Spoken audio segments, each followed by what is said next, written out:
Gumawa po tayo ngayon ng marshmallow na low carb version or keto version po. Pwede itong ilagay sa mga drinks, sa dessert, at ang maganda po dito, no added sugar. Yan. Kailangan po natin ng allulose, gelatin, monk fruit erythritol, pero parehas powder.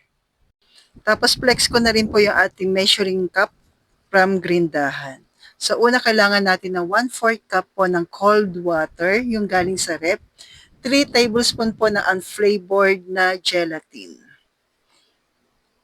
Yan. Pagsamahin lang po natin. Tapos, iwanan nyo saglit hanggang mga 5 minutes siguro po. Then, gawa po tayo ng ating syrup. Maglagay po tayo ng 1/4 cup na water. Pure allulose naman po, 3/4 cup. Tapos, konting asin. Katamtamang lakas lang po ng apoy. Hayaan lang po nating mag-melt po ito. Yan, mga 2 to 3 minutes. Then, ibubuhos na po natin sa ating gelatin, yung may tubig kanina na habang mainit pa. Then, i-mix lang po natin. Gamitan na po natin ng hand mixer para mas matunaw po yung ating gelatin. Yan, katulad po niyaan. So, ito po, gagamitin po natin or i-mix po natin ng mga around 7 to 10 minutes. Pero habang ginagawa po natin yan, maglalagay po tayo, yan, busa po natin lahat ng syrup. Then, maghanda na rin po kayo ng 1 piece na egg white. Egg white lang po siguraduhin walang na-add na yellow or egg yolk. Wala pong na-add na gano'n. Basta pure na egg white, isang piraso po.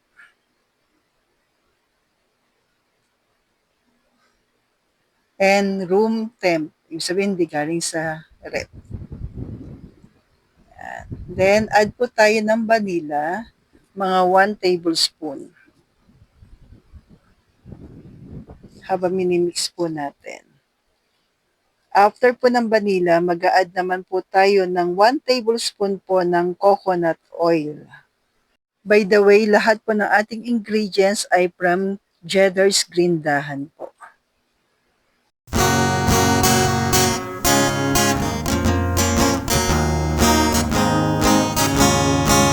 Saang tindahan, low carb essentials ay kumpletong matatagpuan.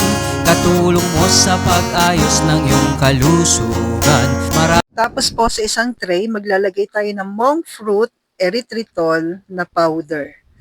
Pag wala po kahit erythritol po, basta powder pa rin. Yan, ang purpose po niyan para hindi dumikit kasi mahihirapan po kayo mamaya kapag walang powder. Kaya need po talaga yan. Sa ilalim, then ilagay natin yung ating ginawa po na marshmallow, then ilalagay nyo rin po o lalagyan nyo din po sa ibabaw pag nailagay nyo na po. Yan. So, kailangan pa rin po ng erythritol na powder or monk fruit erythritol na powder sa ibabaw po. Para magmukhang marshmallow po talaga siya. Yan. So, don't worry po, ito po ay hindi nakakapag-spike na sugar, pero syempre, tamang dami lang. Yan. Then, para mag-set po ito, ilagay po natin sa rep ng mga 1 to 2 hours po. Hahanap-hanapin, tatangkilikin ang Grindahan. Hahanap-hanapin, tatangkilikin ang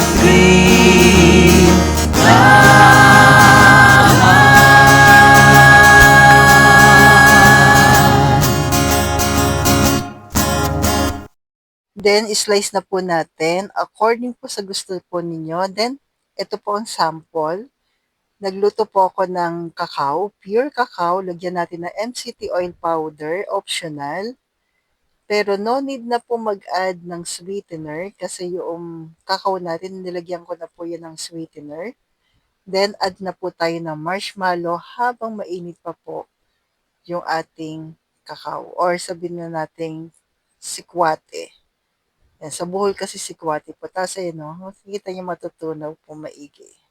So, enjoy yung ating sikwate na merong marshmallow. Napakasarap po nito at sulit na sulit. Basta uminom kayo ng tubig after niyo pong inumin ito.